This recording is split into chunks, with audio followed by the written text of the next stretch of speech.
Entre los días 25, 26, 27, dentro de la Orden Benedictina y en toda la Iglesia celebramos algunos de los santos benedictinos más destacados de la historia de nuestra orden, que cuenta con miles de santos de la Orden de San Benito. Entre ellos, en esas fechas, se encuentra el Papa San Gregorio VII, que defendió la libertad de la Iglesia frente a las pretensiones del emperador germánico. Se encuentran también dos figuras de los siglos VI, VII, VIII, que están en el origen de la Inglaterra, de la Nueva Inglaterra y de la Inglaterra cristiana, que son San Agustín de Canterbury, el monje enviado por el Papa San Gregorio Magno para evangelizar las tierras de Inglaterra a los pueblos anglos y sajones y jutos, a petición primero del rey Ethelberto de Kent, a quien también se venera como santo, y la figura de San Beda el Venerable, el gran intelectual de la Britania anglosajona. Ambos están en el origen de la Inglaterra cristiana, así lo destacó, por ejemplo, el cardenal Gasquet, lo han destacado otros muchos autores, o lo destacó, por ejemplo, también un filósofo de la cultura británico que es Christopher Dawson.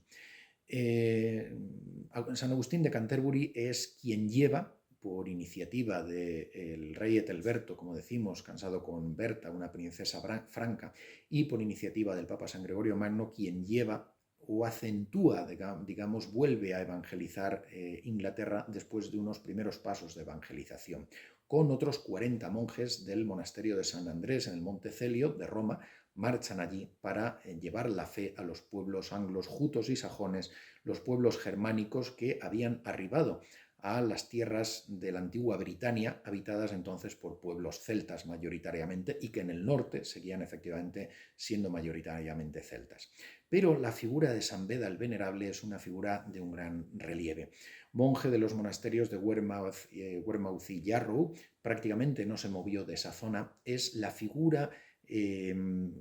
más destacada como monje intelectual, es el monje intelectual por antonomasia. Es el monje que vive dedicado fundamentalmente al estudio, a la lectura,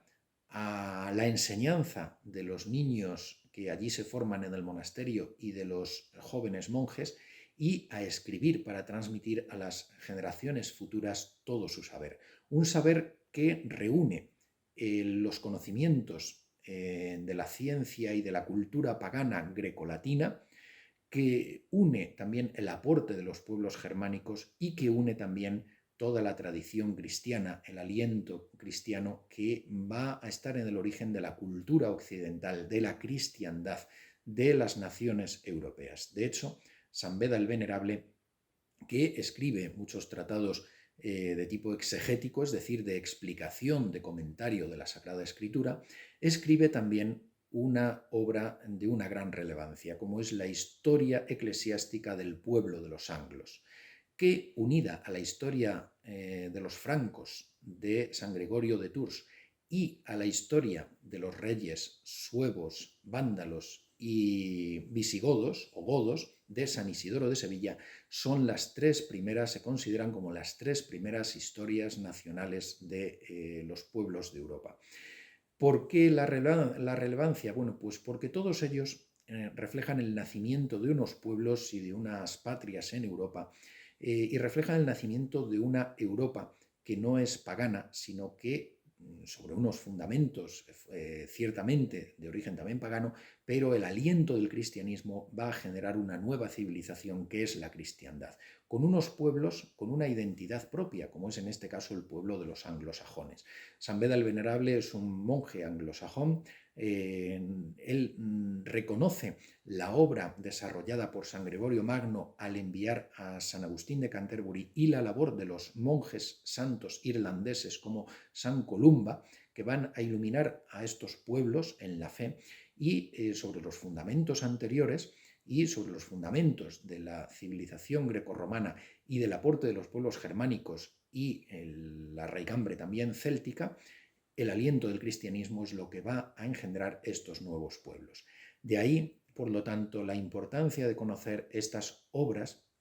y a estos autores Gregorio de Tours, Isidoro de Sevilla, Beda el Venerable, que nos transmiten la idea de esas raíces cristianas de Europa, esa esencia cristiana de lo que fue la civilización de la cristiandad y, por lo tanto, no podemos concebir el Occidente sin esas raíces cristianas. Hoy, cuando vivimos estos tiempos de epidemia, de pandemia por el coronavirus, es un momento bueno para que recapacitemos, para que reflexionemos sobre cómo el Occidente se ha apartado de esas raíces cristianas y se ha olvidado de lo que son los fundamentos cristianos de nuestra civilización. Ha querido encontrarlos en otros fundamentos ajenos a ella, se ha olvidado de Dios, ha apartado a Dios del centro de nuestro pensamiento,